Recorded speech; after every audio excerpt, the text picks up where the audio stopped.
தமிழக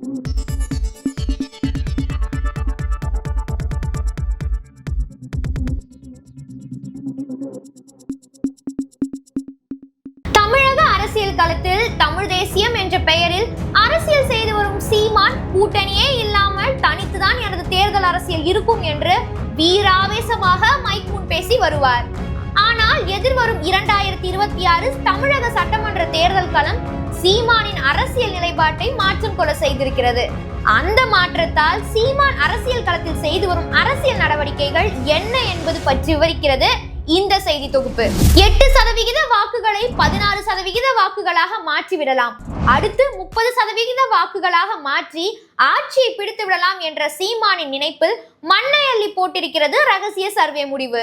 8.19% வாக்குகள் கிடைத்து மாநில கட்சி அந்தஸ்தை பெற்றதும் இதை தக்க வைக்க கூட்டணி முடிவுதான் சீமானுக்கு அடுத்த கட்ட வளர்ச்சி என்று அரசியல் விமர்சகர்கள் பலரும் சொன்ன போதெல்லாம் கூட்டணி வைப்பது என்பது தற்கொலைக்கு சமம் என்று சொல்லி வந்த சீமான் விஜயின் வருகைக்கு பின்னர் அந்த முடிவில் கொஞ்சம் பின்வாங்கினார்.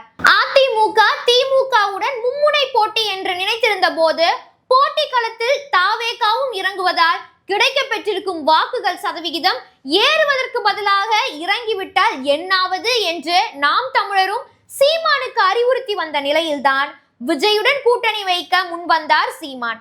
ஆனால் தன்னிடம் பல காலம் பேசியதை வைத்து தன்னை போல் தமிழ் தேசியத்தை முன்னிறுத்துவார் விஜய் என்று நினைத்திருந்த சீமானுக்கு திராவிடமும் தமிழ் தேசியமும் தாவேகாவின் இரு கண்கள் என்று சொல்லி அதிர்ச்சி அளித்து விட்டார் விஜய். இதனால் விஜயுடன் கூட்டணி முடிவிலிருந்து பின்வாங்கிய சீமான் தாவேகாவையும் விஜயையும் கடுமையாக விமர்சித்து வந்தார். அதே சமயம் தம்பி பாசத்தையும் ஒரு சேர வெளிப்படுத்தியே வந்தார். இது போன்ற ஒரு சூழ்நிலையில்தான் அதிமுகவுடன் கூட்டணி அமைத்து துணை முதல்வர் ஆகிவிடலாம் என்ற விஜயின் நினைப்புக்கு ஆரம்பத்திலிருந்தே முட்டுக்கட்டை போட்டு வருகிறார் அதிமுகவின் பொதுச் செயலாளர் எடப்பாடி பழனிசாமி. சட்டமன்ற தொகுதியில் சரிபாதி, இல்லையேல் 80 இடங்கள், 60 இடங்கள், அமைச்சரவையில் 5 இடங்கள், துணை முதல்வர் பதவி என்று விஜய் தரப்பு வைத்த எந்த நிபந்தனையையும் எடப்பாடி பழனிசாமி ஏற்றுக்கொள்ளவில்லை. பிரசாந்த் கிஷோர் அவர்கள் கொடுத்த யோசனையின்படி தாவேகாவுக்கு 25% வாக்குகள் நிச்சயம் என்று சொன்னாலும் தாவேகாவுக்கு 4% வாக்குகள் தான் நிச்சயம், கூடுதலாக போனால் 7% தான் வாய்ப்பிருக்கிறது என்று எடுத்த ரகசிய சர்வேயினை தாவேகா தரப்பிடம் எடுத்துக்காட்டி இந்த சதவிகிதத்திற்கு 15 சீட்டுகள் தான் தர முடியும், 2026 உங்கள் பலத்தை நிரூபிச்சிடுங்க, அடுத்த தேர்தலில் கூடுதல் சீட் பற்றி பேசிக்கலாம், மற்றபடி ஆட்சியில் பங்கு என்பதெல்லாம் அதிமுகவில் கிடையாது என்று திட்டவட்டமாக சொல்லியிருக்கிறார். இதனால் விஜய் தரப்பு கூட்டணிக்கு சம்மதிக்காமல் இழுத்தடிப்பதை பார்த்த எடப்பாடி பழனிசாமி சீமானை கட்சிக்குள் கொண்டு வந்து விடலாம் என்று நினைக்க அதிமுக தரப்பு சீமானிடம் பேசியிருக்கிறது. 2021 சட்டமன்ற தேர்தலிலும் சரி, 2024 நாடாளுமன்ற தேர்தலிலும் சரி கூட்டணி நிலைப்பாட்டினை எடுத்திருந்தால் பல தொகுதிகளில் அதிமுக நாதாக வென்றிருக்கும். கூட்டணி இல்லாததால் வாக்குகள் சிதறிவிட்டது என்று சீமானும் அதிமுக தரப்பிடம் சொல்லியிருக்கிறார். பொதுவெளியிலும் கூட இதை பேச ஆரம்பித்திருக்கிறார் சீமான். அவரின் இந்த மனமாற்றத்தை பார்த்துதான் பிரிந்து சென்ற பலரும் சீமானிடம் வந்து மீண்டும் இணைந்து வருகிறார்கள். சீமானின் இந்த மனமாற்றத்திற்கு காரணமாக சொல்லப்படுவது ரகசிய சர்வேதான். தனித்து நின்றால் 8.19% வாக்குகள் 3% வாக்குகளாக சரிய வாய்ப்பிருக்கிறது என்று சர்வே காட்டியதாம். சர்வே முடிவு மட்டுமல்ல, சொந்த மற்றும் கட்சியின் எதிர்கால நலனை கருத்தில் கொண்டு கூட்டணி தான் சரியாக இருக்கும் என்று கயல்விழி அறிவுறுத்தியதால் தான் சீமான் முழு மனதோடு கூட்டணி முடிவை எடுத்துள்ளார் என்கிறார்கள். 50 சீட் 500 ஸ்வீட் பாக்ஸ் என்று ஆரம்பித்த நாத்தாக்காவின் பேச்சுவார்த்தை இப்போது 25 சீட் 250 ஸ்வீட் பாக்ஸ் என்று வந்திருக்கிறது. இது தவிர நாத்தாக்கா வேட்பாளர்களின் தேர்தல் செலவை கவனித்துக் கொள்ள வேண்டும் என்றும் அதிமுகவுக்கு சீமான் நிபந்தனை வைத்திருக்கிறார். இதை கவனித்த பாஜக அதிமுகவிடம் முதலில் வைத்த நிபந்தனையை ஏற்றுக்கொள்ள தாங்கள் தயார் என்று வந்து நிற்கிறதாம்.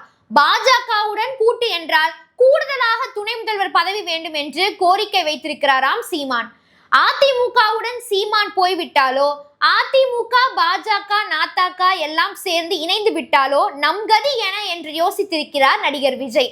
அதனால்தான் நடு ரோட்டில் அடிபட்டு செத்துடுவோம் என்று சீமான் பேசியதையெல்லாம் மறந்து அரசியலில் நிரந்தர நண்பனும் இல்லை, நிரந்தர எதிரியும் இல்லை என்று மனதை தேற்றிக் கொண்டு சீமானுடன் பேச்சுவார்த்தை நடத்த சொல்லியிருக்கிறார் நடிகர் விஜய். விஜய் தான் நடிக்கும் ஜனநாயகன் படத்தின் இறுதி கட்ட படப்பிடிப்பில் இருப்பதால் விரைவில் தமிழ்நாடு தழுவிய அரசியல் சுற்றுலா பயணம் மேற்கொள்ள இருப்பதாகவும், பூத் கமிட்டிகளை நியமிக்க இருப்பதாகவும், அரசியல் மாநாடு நடத்த இருப்பதாகவும், இன்னும் 25 நாளில் முழு நேர அரசியல்வாதியாக மாற இருப்பதாகவும் தாவேக சார்ந்த வட்டாரங்கள் தகவல் தெரிவிக்கின்றன. தேர்தலை பொறுத்த மட்டில் கூட்டணியுடன் பயணிப்பது என்பதே தனது விருப்பம் என்று விஜய் தனது முதல் அரசியல் மாநாட்டிலேயே தெரிவித்து விட்டார். திமுகவை எதிர்த்து அரசியல் செய்து வரும் விஜய்க்கு அதிமுக கூட்டணியில் வாய்ப்பு கிடைக்கவில்லை. அவருக்கு இருக்கும் ஒரே வாய்ப்பு திமுகவை எதிர்த்து அரசியல் செய்து வரும் சீமான் போன்றவர்கள் மட்டுமே. எனவே தாவேகாவும் நாதாகாவும் கூட்டணி தொடர்பான பேச்சுவார்த்தையில் ஈடுபட்டு வருகிறார்கள். விஜய் முதல்வர், சீமான் துணை முதல்வர், தாவேகாவுக்கு 150 சீட், நாதாகாவுக்கு 84 சீட் என்று தாவேகா தரப்பு பேசியதற்கு நாதாகாவுக்கு 175 சீட், தாவேகாவுக்கு 59 சீட், சீமான் முதல்வர், விஜய் துணை முதல்வர் என்று பேசியிருக்கிறது நாதாகா தரப்பு. இரண்டு தரப்பும் தங்கள் தரப்பில் எதிர்பார்ப்புகளை அதிகம் வைத்திருப்பதால் இழுபறியில் இருக்கிறது பேச்சுவார்த்தை. 6 மாசம் பொறுத்திருந்து பாருங்க என்று எடப்பாடி பழனிசாமி நேரம் கொடுத்திருப்பதால் அதுவரை தமிழக தேர்தல் அரசியல் சதுரங்க ஆட்டம் இப்படியே தொடரும் போல் தெரிகிறது.